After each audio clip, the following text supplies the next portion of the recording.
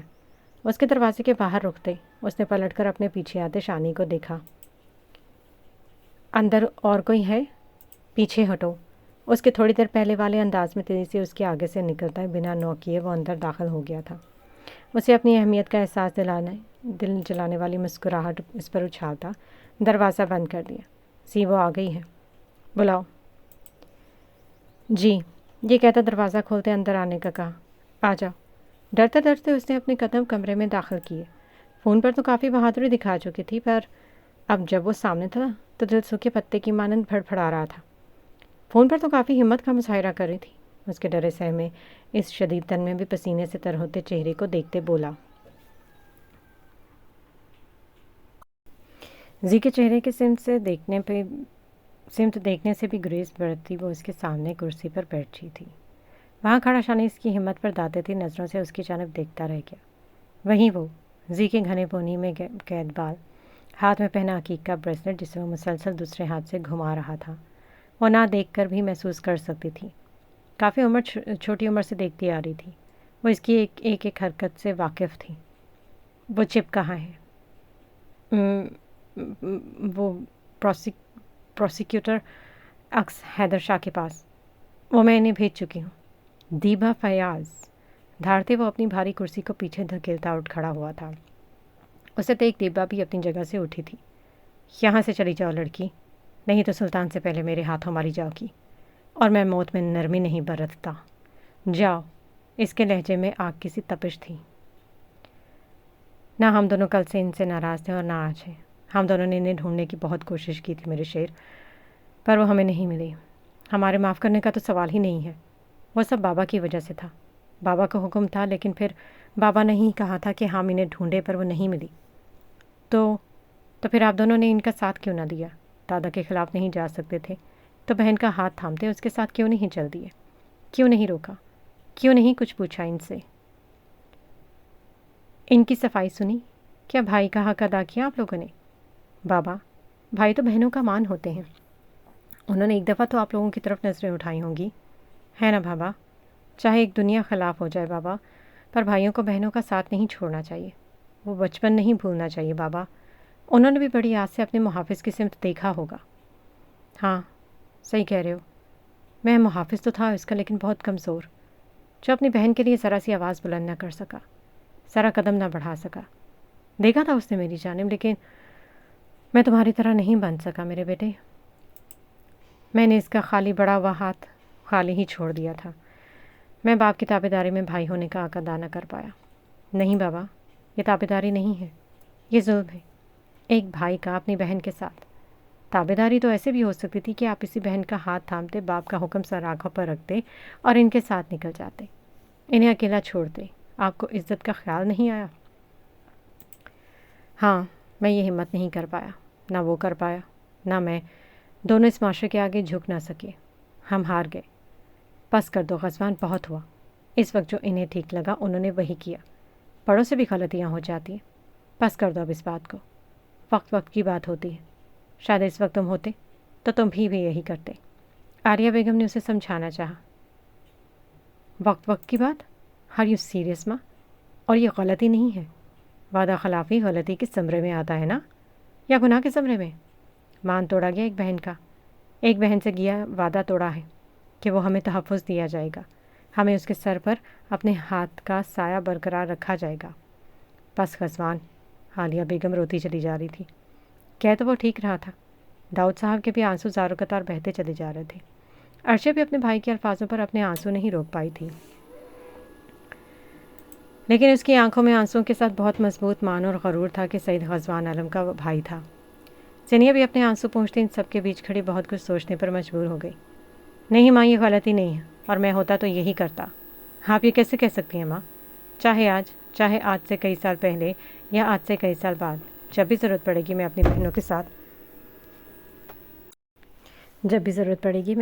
کے ساتھ نظر آؤں گا آپ کو۔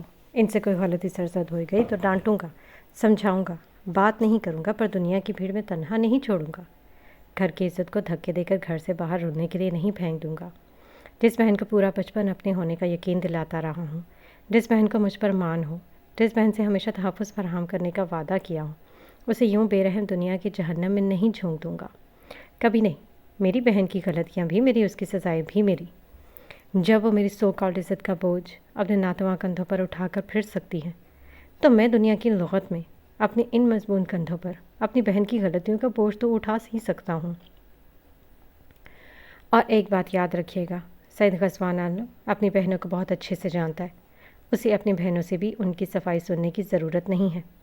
آج اس کا سارا غصہ اودھ کر آیا تھا، اس کی دماغ کی رگیں پھٹنے کے قریب تھیں کہ اس کے اپنے خاندان نے اپنے ہی خاندان کی بیٹی کے ساتھ یہ سب کیے۔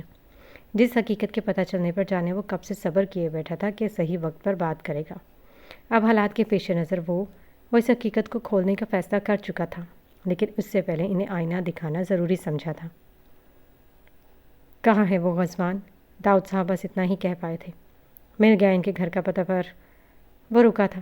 اتنا سنگ دل کیسے ہو جاتا کہ ایک ماں کو اس کی بیٹی کے مرنے کی خبر سناتا، ایک بھائی کو ایک بہن کی موت کا بتاتا؟ پر ناراض ہوگی، آ نہیں رہی ہوگی، ہے نا؟ ضدی تو تھی ویسے، بابا ڈانٹ دیتے تو اس کی اتنی مشکل سے مانتی تھی کہ بس یہ کہتے ہی خود ہی ہنسے تھے۔ بابا، وہ اب اس دنیا میں نہیں رہی، یہ کہتے وہ چہرہ پھیر گیا۔ کیا کہہ رہے ہو غزوان؟ دیکھو تم نے جو کہا صحیح کہا، سب قبول، لیکن یہ اس طرح کر کے تو مجھے میری غلطی کی سزا نہیں دے سکتے، یہ مذاق ناقابل برداشت ہے۔ وہ اب دھاڑے تھے اس پر۔ یہ سزا شاید وہ خود لکھ کر گئی ہیں آپ سب کے لیے۔ وہ اور انکل کئی سال پہلے ایک روڈ ایکسیڈنٹ میں اس دنیا سے جا چکی ہیں۔ یہاں بس ہوئی تھی، آیا ایک قیامت تھی جو عالم پیلس پر ٹوٹی تھی۔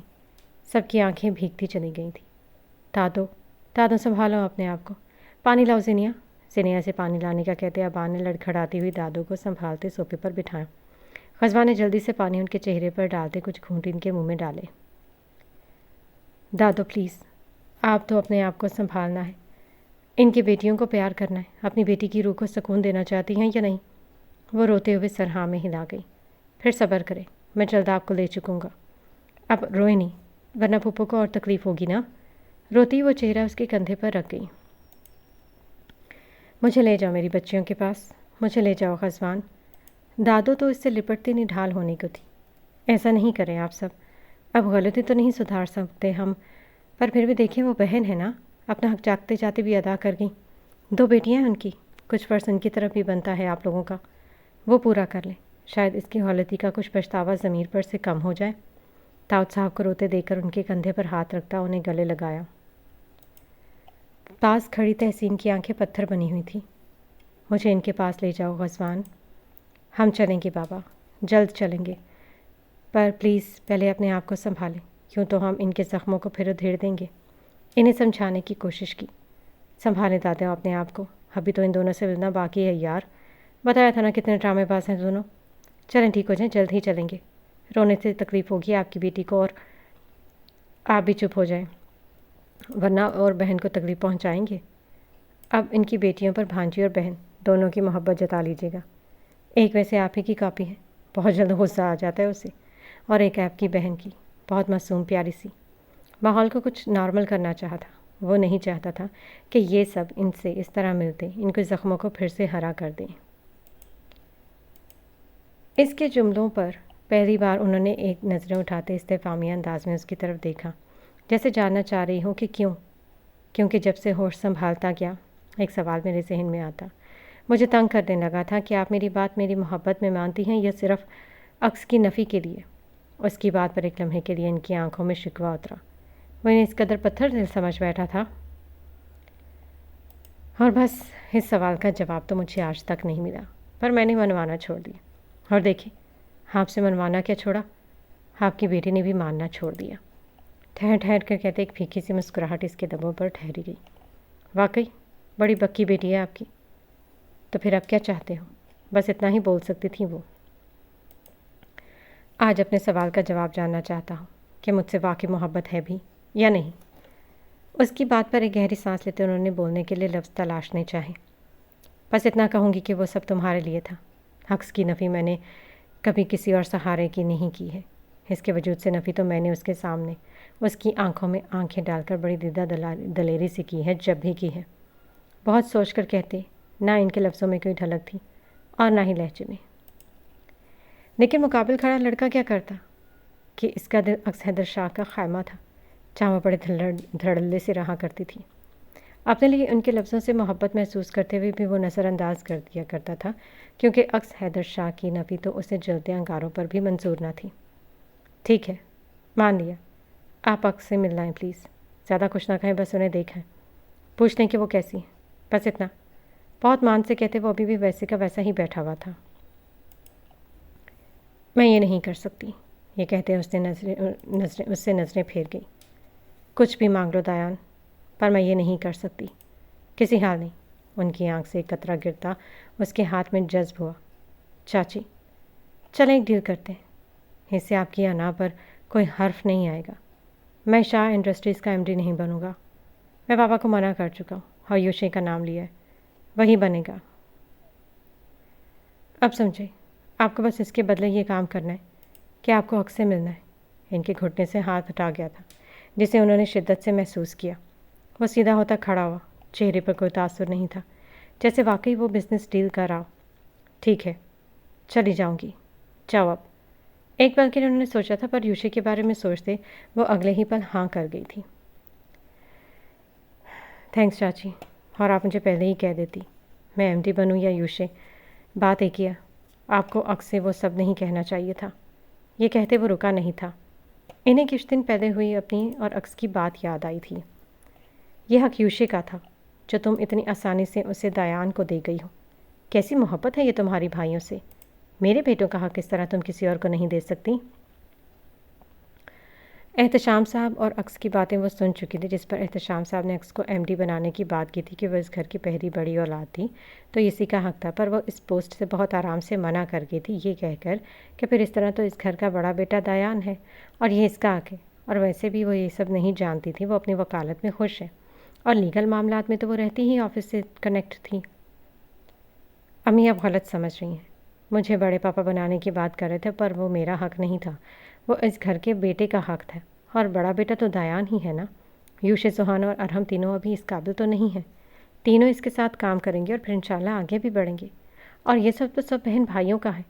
ایم ڈی یوشے بنے یا دایا، کیا فرق پڑتا ہے؟ ہیں تو چاروں بھائی، چاروں کا ہے سب کچھ۔ آج تک بابا، بڑے پاپا اور چاچو نے بھی تو سب مل کر ہی سنبھالا ہے۔ پھر اب یہ سب؟ آج پہلی بار ماں خود اس کے پاس آئی تھی، اور آئی بھی تھی تو کیا، بیٹوں کے لیے لڑنے؟ تم ہمیشہ سے میرے بیٹوں سے جلتی آئی ہو، ہمیشہ سے میرے بیٹوں کے حق نگلتی آئی ہو، میری بیٹی کے حصے کی ساری محبتیں چھینتی آئی ہو۔ تم وہ ناگن ہو جو میرے بیٹوں کی زندگی اور خوشی میں پن پھیلائی کھڑی ہو، جسے جب موقع ملے ڈس لے گی، پر میں اپنے بیٹوں کا حق نہیں چھیننے دوں گی اب تمہیں۔ کتنوں کو نگلو گی؟ آج نفرت کی انتہا کر گئی تھی وہ۔ بیٹوں کی محبت میں وہ یہ بھول چکی تھی کہ اس قدر تلخ لہجے کا انہیں ذرا احساس نہیں تھا۔ امی، اس کے قدم ڈگمگائے تھے۔ اپنی ماں سے اپنے لیے ناگن سننا، جو اپنے ہی بھائیوں کو ڈس لے گی، اپنی ہی بہن کی خوشیاں چھیننے والی، یہ آسان تو نہیں تھا۔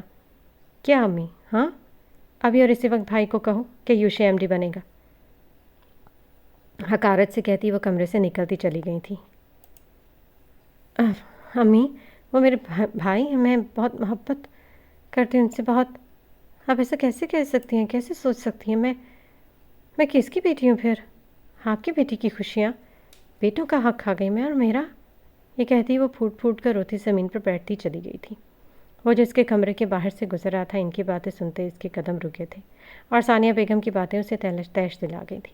تیزی سے وہ اپنے کمرے میں گم ہوتا، اپنے پیچھے دروازہ پوری طاقت سے دھڑ بند کر گیا تھا۔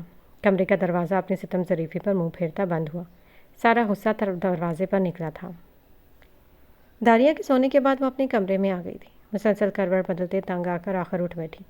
ایک نظر گھڑی پر ڈالی جہاں رات کا 1 بج رہا تھا، چپل پہنتے بستر پر پڑی، اپنی شال اٹھاتے شانوں پر پھیلائی اور قدم باہر لان کی طرف بڑھائے۔ سردی کافی بڑھ چکی تھی اور باہر باغ کا موسم سنسنی خیز کے ساتھ ساتھ بہت حسین بھی لگ رہا تھا۔ درختوں کا تیز ہواؤں پر ماحول میں ہلچل پیدا کرنا اور پھولوں کی کھلکھلاہٹ اسے بھاتی اس کے اندر تک سکون پھیلا گئی تھی۔ شاید ٹھنڈ کے باوجود وہ اپنے خیالوں میں چپل سائیڈ میں اتارتی ننگے پاؤں ٹھنڈی اور زدہ گھاس پر چہل قدمی کرنے لگی۔ سردی کا موسم اسے کبھی راس نہیں آتا تھا۔ سردیوں میں وہ اکثر بیمار ہو جایا کرتی تھی، اسی لیے احتیاط برتتی تھی، لیکن آج اندر کی کھولن کو کم کرنے کے لیے اس نے یہ حربہ آزمایا تھا، جو شاید کارآمد ثابت ہوتا اسے سکون پہنچا رہا تھا۔ ناک لال ٹماٹر ہو گئی تھی، پر پرواہ کسے تھی؟ چہل قدمی میں مگن تھی کہ ہمدان صاحب کے غصے کی بھاری آواز اس کے سماعت تک آئی۔ اس کا سکون پھر سے چھین چکی تھی۔ کیا مطلب ہے؟ کیسے نہیں مان رہے؟ ایسے کیسے منہ اٹھا کر ٹینڈر کینسل کر سکتے ہیں؟ کسی سے فون پر بات کرتے وہ دھاڑ رہے تھے۔ صبح سے کئی ہر ممکن کوشش کر چکا ہوں، لیکن یہ غضبان علم بات کرنے پر راضی نہیں، نہ کوئی میٹنگ کرے نہ فون پر بات کرے، بس منہ اٹھا کر اتنے ایلیگیشنز لگا دیے اور ٹینڈر کینسل کر دیا۔ یہ کہاں کا پروفیشنلزم ہے؟ ان کا اشتہار کسی طور پر کم نہیں ہو رہا تھا۔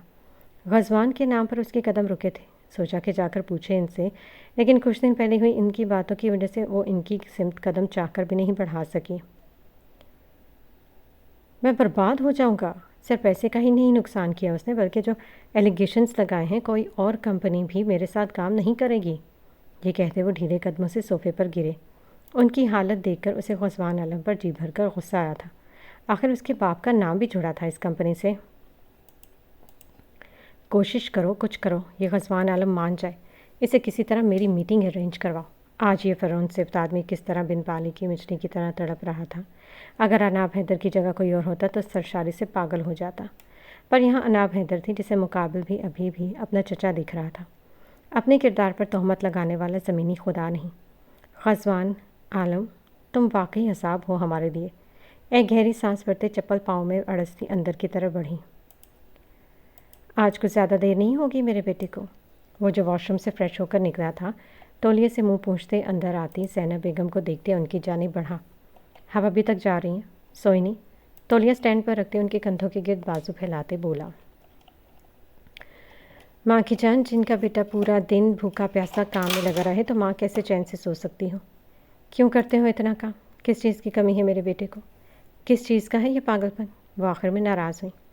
واقعی بات تو صحیح تھی، ان کو اکلوتا بیٹا تھا وہ، یوں بھی شاہ خاندان کے کسی بچے کو کمی تو نہیں تھی، بھلا کس چیز کی، لیکن وہ بھی شاہ خاندان کے نام پر خدا کا کرم ہی تھا کہ اتنی عیش و آرام کی زندگی کے باوجود ایک ایک بچہ اپنے پیروں پر کھڑا، اپنی جگہ کامیاب تھا۔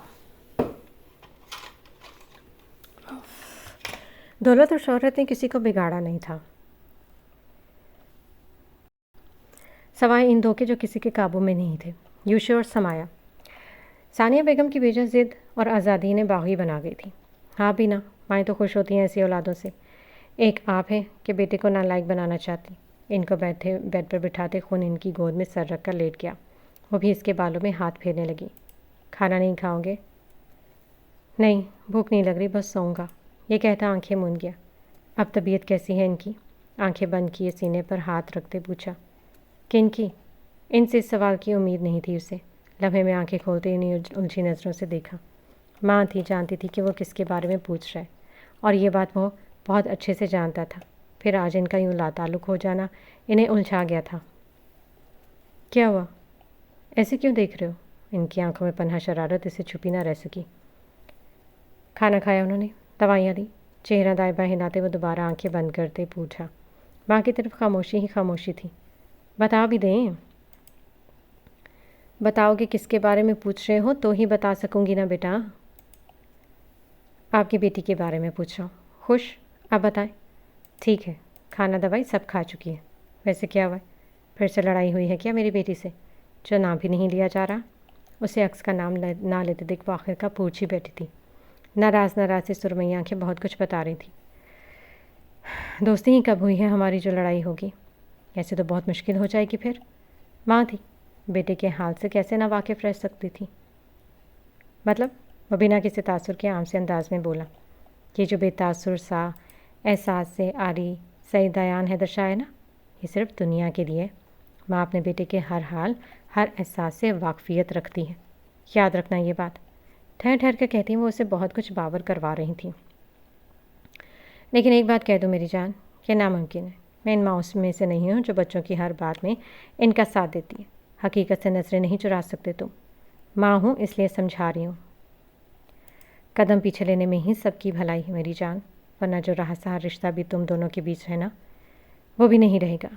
اور یہ بات تم سے بہتر کون جانے گا کہ ایک بار جو وہ کسی سے چہرہ پھیر لے تو پلٹ کر نہیں دیکھتی۔ اپنی طرف سے انہوں نے بہت پریکٹیکل ہو کر بات کی تھی، یہ نہیں کہ بیٹی کی محبت میں وہ ہی کہا تھا جو اسے اچھا لگے۔ ان کی باتیں سنتا وہ ویسے اطمینان سے کہتا رہا تھا، پر ہاں آنکھیں کھول چکا تھا اور پل میں ہوتی اس کی سرخ نظروں نے انہیں سہما دیا تھا۔ آپ کا بیٹا ان کے قدموں کی دھول بن سکتا ہے تو ان قدموں کو اپنی جانب پھیرنے کی بھی صلاحیت رکھتا ہے۔ وہ سعید دیان حیدر شاہ کی قسمت ہے، اور آپ کو لگتا ہے کہ اتنا آسان ہوگا اس شخص سے اس کی قسمت چھین لینا جو ایک دنیا پر بادشاہت کرتا ہے؟ ٹھہر ٹھہر کر وہ کہتا انہیں پریشان کر چکا تھا۔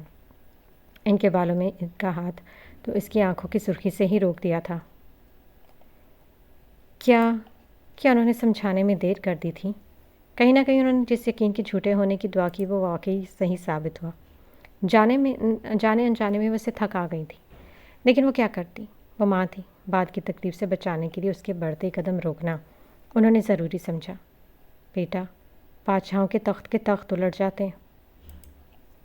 الٹتے ہوں گے، پر میں وہ بادشاہ نہیں جنہیں لوگوں نے بادشاہ بنایا ہو۔ میں اپنی سلطنت کا بادشاہ ہوں، جہاں رعایا بھی میری اور فیصلے بھی میرے۔ اس کے لہجے کا یقین اور اطمینان ٹھٹکا گیا۔ اور جو اگر اس بادشاہ کی ملکہ ہی تخت و تاج الٹ دے پھر کیا کرو گے؟ ملکہ کو تو پھر اجازت ہے تخت و تاج الٹ دے یا سلطنت کو آگ لگا دے، مرضی ہے اس کی، پر قسمت تو وہ بھی اسی سے جڑی ہوئی سلطنت کی بادشاہ ہی رہیں گی۔ اس کے مہر شدہ لفظ اور غیر متسلسل عزم اس کے اٹل فیصلے کی گواہی دے رہے تھے۔ وہ جان گئی تھی کہ اسے واپسی کی راہ پر لانا ان کے لیے پہلے آسان تھا، نہ آج۔ کچھ لمحوں کے لیے کمرے میں گہری خاموشی چھا گئی۔ زینب بیگم کی آنکھ سے ایک قطرہ آنسو کا اس کے چہرے پر گرا تھا، اور وہ جو ایک تکلیف کے احساس سے اپنی مٹھیاں بھین چکا تھا ماں کے آنسو پر اچانک سے اٹھ کر بیٹھتا، ان کا چہرہ ہاتھوں کے پیالوں میں بھرا۔ کیا یار ماں، آپ کو تو بہت پسند ہے، پھر کیوں؟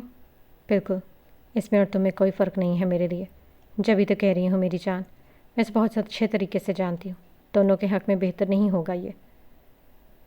تو بس پھر قبول کر لیں پھر دونوں کی تباہی، کیونکہ میرے پیچھے ہٹنے پر تو وہ چین سے رہیں گی نہیں، کیونکہ میں رہنے نہیں دوں گا۔ دعا کریں، ماں کی دعا میں بہت طاقت ہوتی ہے۔ یہ کہتا اب سر تکیے پر ٹکا گیا تھا۔ نفرت کرتی ہیں وہ تم سے؟ آخری کوشش۔ ماں، اکثر حیدر شاہ نفرت کرے یا محبت، بس دعا کریں کہ صرف دایان حیدر شاہ سے کرے، ان کی نفرت بھی کسی کے حصے میں نہیں آنے دوں میں۔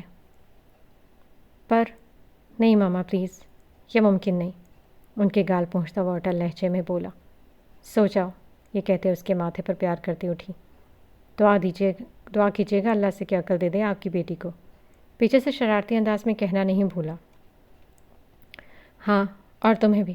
اپنے اس جملے پر پیچھے سے اس کی ہنسی کی آواز انہیں دروازے تک آئی تھی۔ پاگل ہو چکا ہے یہ کہتی اپنی آنکھوں کو پھر سے پوچھتی اپنے کمرے کا رخ کیا۔